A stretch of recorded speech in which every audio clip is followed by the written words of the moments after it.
بسم اللہ الرحمن الرحیم۔ جو لوگ نماز فجر کے بعد سو جاتے ہیں، حضرت علی رضی اللہ تعالیٰ عنہ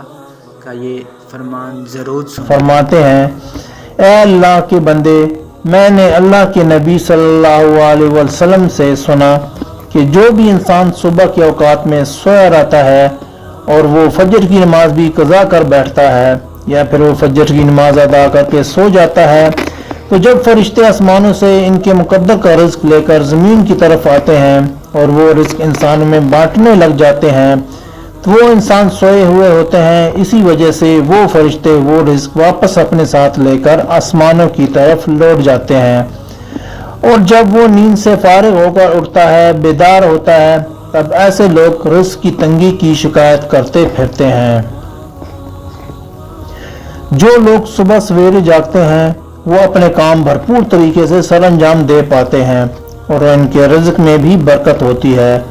اور وہ ایک پرسکون اور خوشحال زندگی بسر کرتے ہیں۔ بھی کوئی شکایت نہیں ہوتی کہ وہ کسی بیماری میں مبتلا ہے، وہ تندرست ہوتے ہیں، ہر بیماری سے فارغ ہوتے ہیں۔ اللہ پاک ہمیں دین کی سمجھ نصیب فرمائے اور ہمیں نیکوکاروں میں شامل کرے، آمین ثم آمین۔